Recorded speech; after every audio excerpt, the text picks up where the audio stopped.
Namaskar students, I welcome you all once again in my channel Horizon Science. I hope इस pandemic situation में आप लोग बहुत अच्छे से अपने स्ट्रेस को भी मैनेज कर रहे होंगे एंड अपने एकेडमिक्स पर भी फोकस कर रहे होंगे. पुरानी वीडियोस में हमने देखा what are the types of mixtures and what are the types of pure substances and the impure substances, and today as promised I am once again in front of you to explain about homogeneous and heterogeneous mixtures. When you will focus on these two words, homo and hetero, it is very clear from the name itself that when we talk about homogeneous solutions and when we talk about heterogeneous solutions, so what is the major difference? चलो एक imagine करते हैं, एक game खेलते हैं. Cricket. I hope everybody will like it और else आजकल तो वैसे गर्ल्स बॉयज सबका फेवरेट गेम होता है cricket, but suppose tennis, any game in which you like to play with the balls. Okay, let us take a carton. एक carton लेते हैं, एक कार्टून लेते हैं.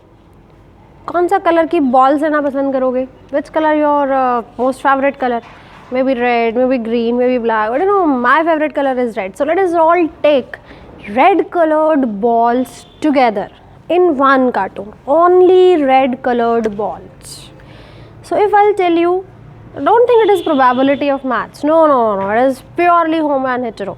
So if I'll tell you to pick out one ball from the carton that where only red balls were there, so definitely आप कौन सी ball उठाओगे? Red. कोई इधर पॉसिबिलिटी है ही नहीं, because through out the composition of that cartoon is same.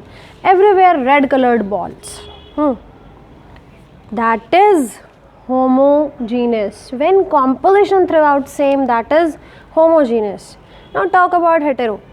Definitely if you know this could be a two-way system and I'll ask from you which colored ball you will like. So maybe some of you will say red, some of you will say green, black, white.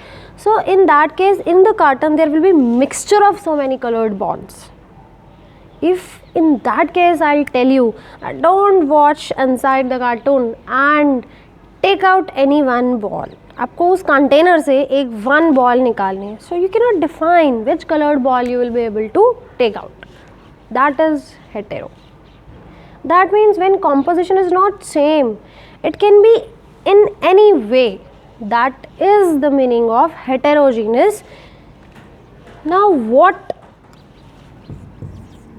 about mixtures?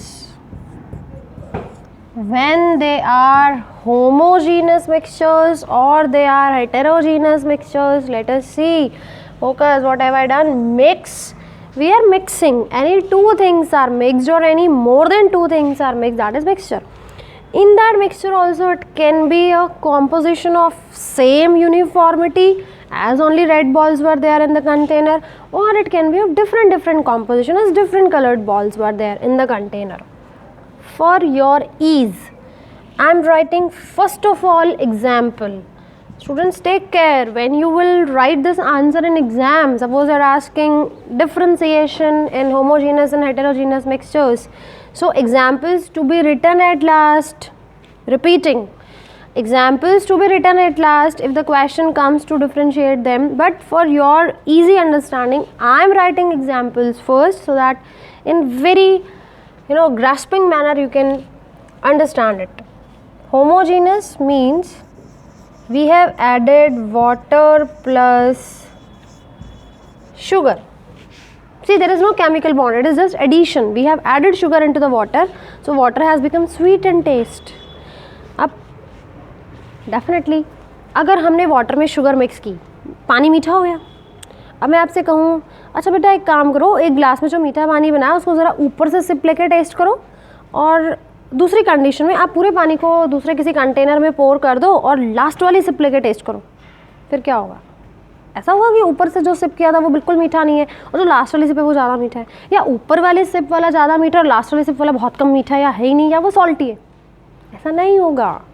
Because when you have dissolved sugar in water, वो पूरी तरह से dissolve हो गई है पूरे पानी में. आप कहीं से भी सिप लो, कहीं से भी टेस्ट करो, that will be same in the test, because the composition in that case will be uniform.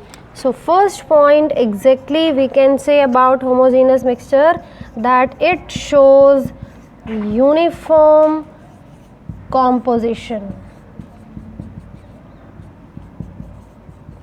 Everywhere the composition will be uniform. On the other hand, if you talk about hetero, for example, let us mix whatever the things we are having at home. From that only we are taking an example.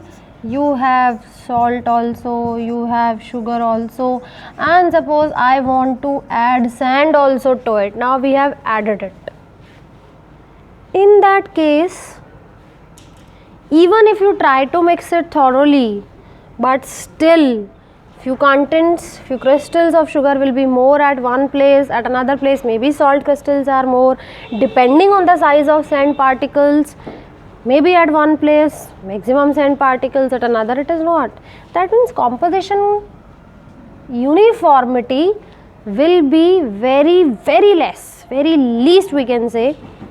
In this composition was uniform, but in this case as we cannot mix it thoroughly uniformly, so the composition will be always non-uniform.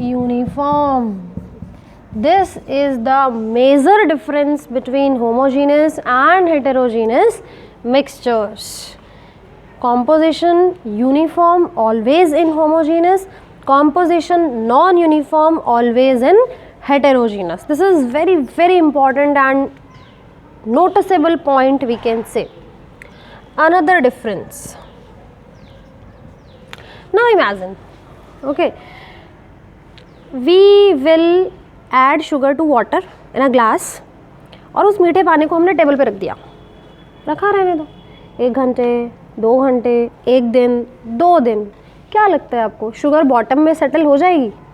After dissolving हम sugar को water में dissolve कर चुके हैं, अब मैं कह रही हूँ आप उसको टेबल पे छोड़ दो 1 दिन के लिए 2 दिन के लिए 10 दिन के लिए 20 दिन के लिए 1 घंटे 2 घंटे, क्या वो शुगर बॉटम में सेटल होगी? नो वे, कभी भी सेटल नहीं होगी, कभी भी नहीं होगी.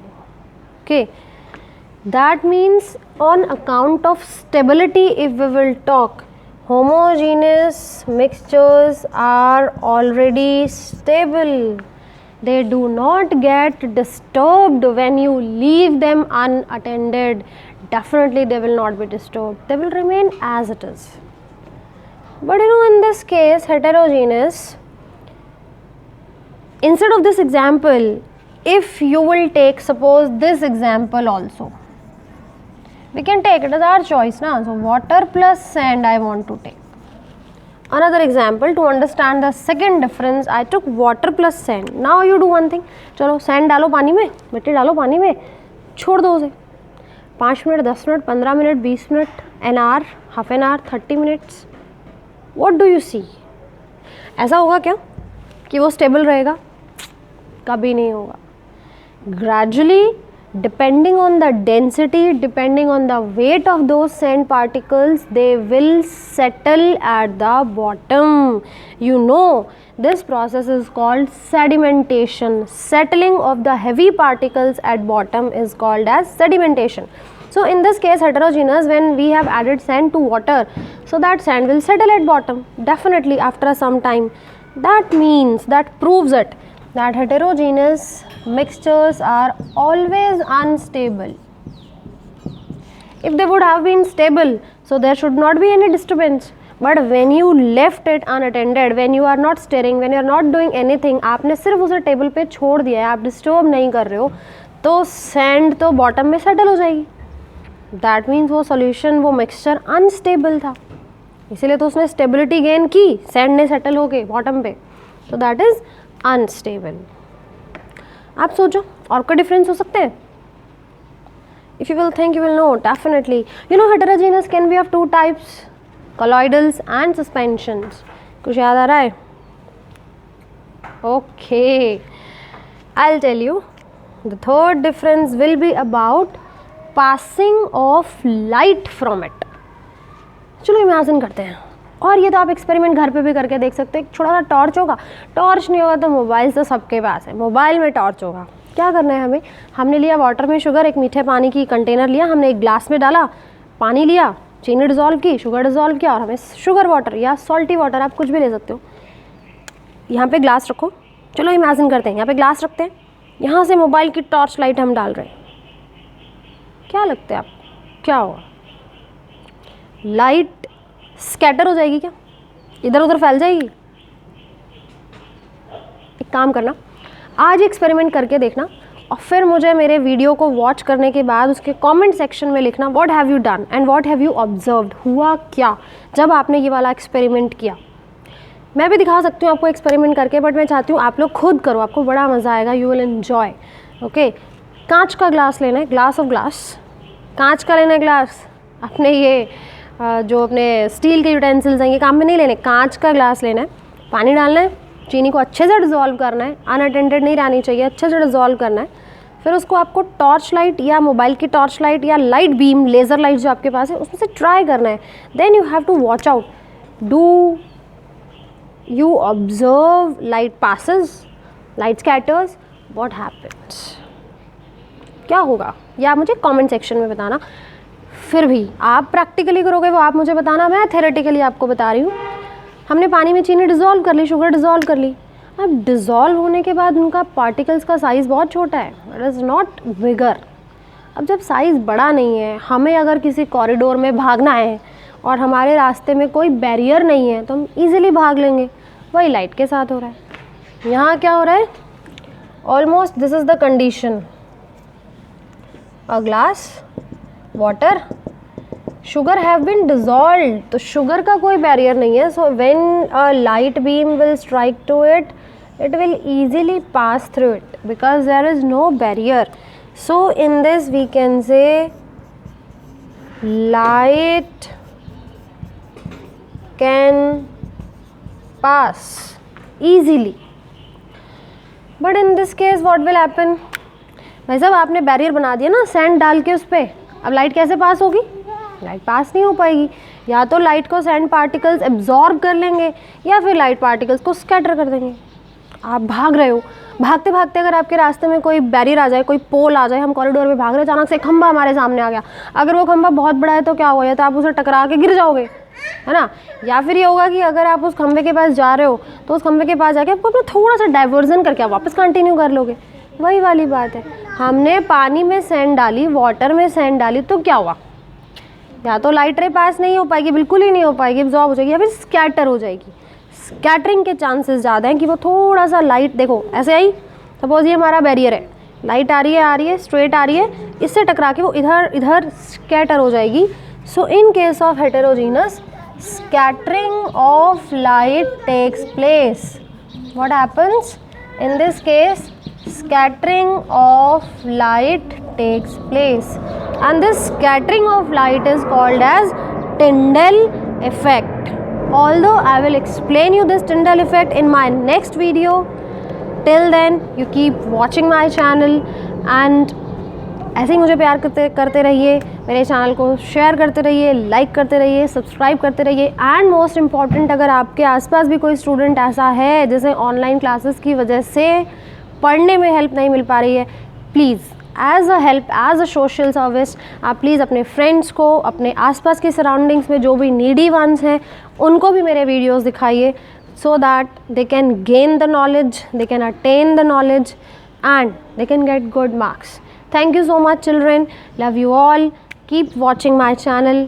Once again, be safe, be happy, stay at home and don't forget to subscribe my channel. Thank you so much.